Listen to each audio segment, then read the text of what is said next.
اقرأ أخيا ورتل القرآن اصدح بصوتك اسمع الأكوان اقرأ كلام الله. Dan yang terakhir, yang tadi malam juga saya sampaikan, bahwa di antara prinsip dakwah salaf ini mengajak umat ini kepada akhlak yang mulia. Kita berusaha bagaimana kita menjadi orang yang mempunyai akhlak yang mulia. Sebab talibul ilm harus punya akhlak. Kita jadi contoh di masyarakat. Jangan jadi tudingan di masyarakat. Kita jadi contoh kepada orang awam, kepada ahlul bid'ah, kepada keluarga kita dengan akhlak kita yang mulia, orang bisa ikut dakwah kita. Kita lihat Rasulullah SAW. Rasulullah sebutkan dalam Al-Quran, wa innaka la'ala khuluqin azim. Sesungguhnya engkau Muhammad berada di atas akhlak yang mulia. Dipuji oleh Allah. Dan masalah akidah, masalah tauhid dengan akhlak punya hubungan yang sangat erat.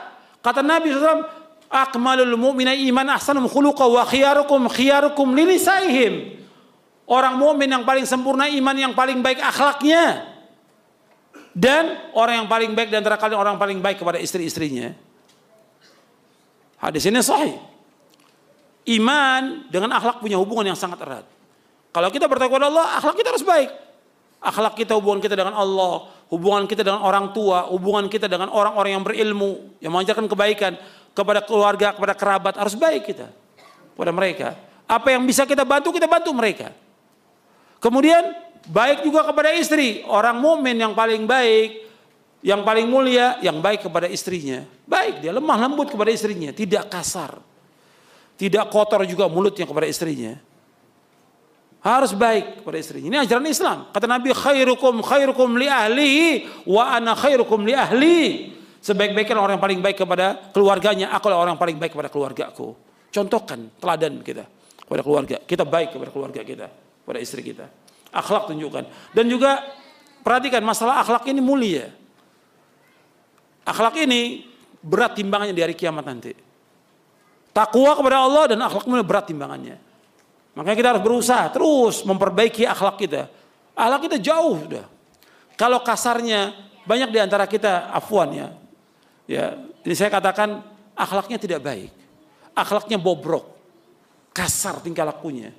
Keras kepada orang. Kemudian juga enggak menyapa orang, enggak senyum, enggak salam. Enggak memperhatikan bagaimana kebutuhan keluarganya, tetangganya, familinya, susah dia enggak bantu. Ini akhlak yang jelek yang seperti ini. Allah mencintai akhlak yang mulia, karim.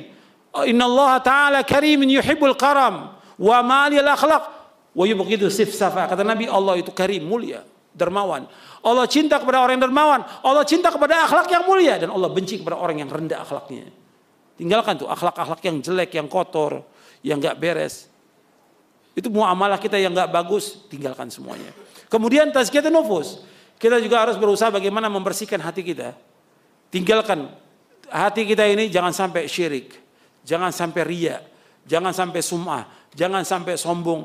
Jangan kita merasa tinggi daripada yang lain. Merasa hebat, jangan. Tawadhu kita. Bersihkan hati kita. Dan doa kita kepada Allah. Di antara doanya antum hafalkan. Allahumma inni a'udzubika minal ajzi. Wal kasal. Wal jubni. Wal bukhli. Wal harami. Wa adzabil qabr. Allahumma ati nafsi taqwaha wa zakkiha anta khairu man zakkaha anta waliyyu wa maulaha. Allahumma inni a'udzubika min ilmin la yanfa' wa min qalbin la yakhsha' wa min nafsin la tashba' wa min da'watin la yustajabu laha. Ya Allah, aku berlindung kepada Engkau dari sifat lemah, malas, pengecut, bakhil, pelit, dan dari umur pikun. Dan aku berlindung kepada Engkau dari azab kubur. Ya Allah, berikan kepada hatiku ketakwaannya. Bersihkan hatiku ya Allah. Karena Engkaulah yang dapat membersihkannya. Engkaulah pelindungnya dan Engkaulah penolongnya. Ya Allah, aku berlindung kepada Engkau dari ilmu yang tidak bermanfaat. Dari hati yang tidak pernah khusyuk. Dari nafsu yang tidak pernah puas. Dan dari doa yang tidak dikabulkan. Hadis ini sahih, diriwayatkan oleh Imam Muslim dan Nasai. Antum bisa hafalkan nanti dari buku doa dan wirid. Antum hafalkan. Ya, kita harus berusaha bagaimana kajian-kajian kita, dakwah kita membuat hati kita semakin hari semakin bersih, semakin baik, bukan semakin kotor. dari omongannya, tingkah lakunya. Karena hati ini menunjukkan kalau hati kita baik, omongan kita baik. Kalau hati kita baik, tingkah laku kita juga baik. Muamalah kita baik juga kepada orang lain. Coba kita perbaiki. Perbaiki. Bahwa Nabi SAW ditugaskan oleh Allah diantaranya apa? Tazkiyatun nufus, membersihkan hati manusia.